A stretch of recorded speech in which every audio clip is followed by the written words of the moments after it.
Does this UHD Blu-ray player possess all the right features at the right price? Let's take a look.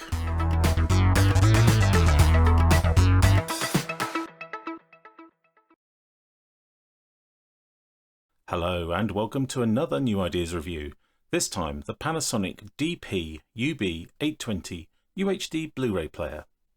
Sitting just under the top of the range 9000, this 820 offers serious value for money, allowing playback of UHD Blu-rays, standard Blu-rays, 3D Blu-rays, and it also supports Dolby Vision and HDR10+ standards, as well as hybrid log gamma. Unusually for a player at this level, it also incorporates a display, something that's been disappearing off UHD Blu-ray players in the last few years. It has front-mounted and rear-mounted USB-A sockets to enable connection of USB devices, thumb drives, SSDs or hard disks.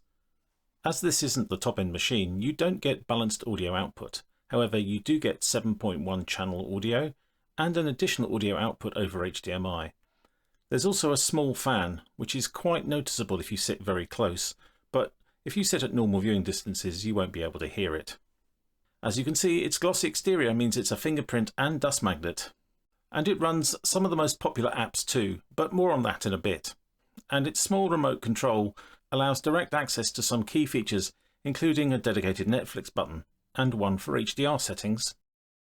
However, I do wish there was another one you could assign yourself.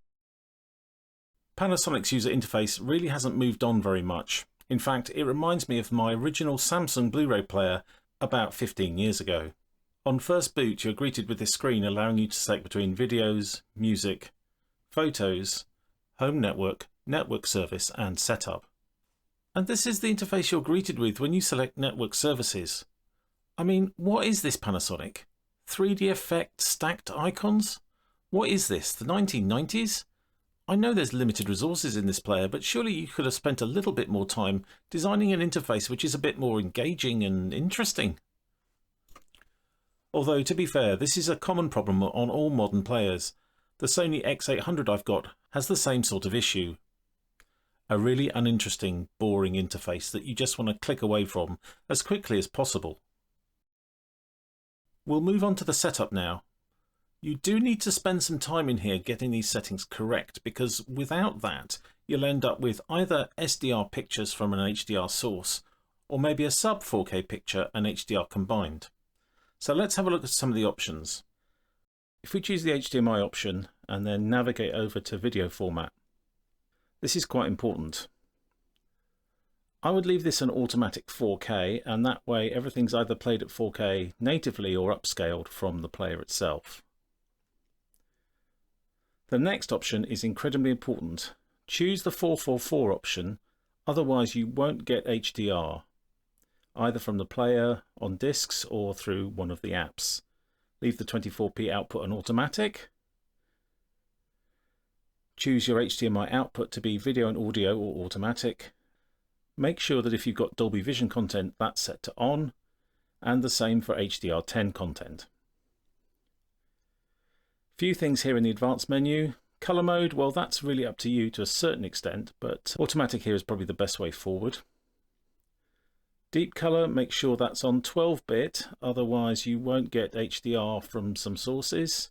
Make sure your HDR setting is set to HDR, or you can set it to SDR if you want to use a projector, for example, that doesn't support HDR that well.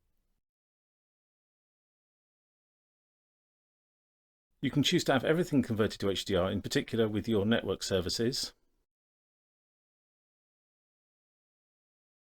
You can choose here what type of TV you've got so that it maps the HDR signal to the display. And 7.1, if you need to reformat your 7.1, that's where you do it. Right, let's take a look at some of the picture settings now. Not much here really, just what still mode you can use and if you want seamless play on. Sound, there's a few things here. Dynamic range compression you can turn on or off. Digital audio output you can select between Dolby, DTS and MPEG, and you can enable Blu-ray secondary audio if you want to. Optical downsampling, you can select several options here. You can select which down mix you want, whether it's stereo or surround encoded if you're not using an amp. You can select to have sound quality priority when using HDMI output if you want to. And there's a couple of settings for using high quality sound there. Audio delay, you can select between 0 and 250 milliseconds.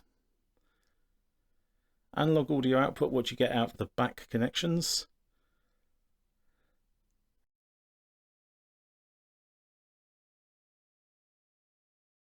Here you can set some options for 3D playback. And then just your language settings, just the standard language settings here, your network settings, your ratings, and some system options. Do you want easy setup, for example? What TV you're using? Do you want screensaver? And do you want on-screen messages? The brightness of the front panel display. Whether you want quick start, because it does take a few seconds to start up, probably about 30 seconds to start up if you don't use quick start. Do you want to check for firmware automatically, what your software license and what your firmware version is? And then just a reset to default.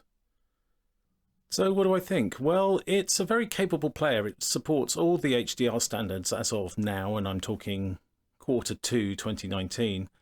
Downsides, it's a little bit slow to start up and a little bit slow to shut down.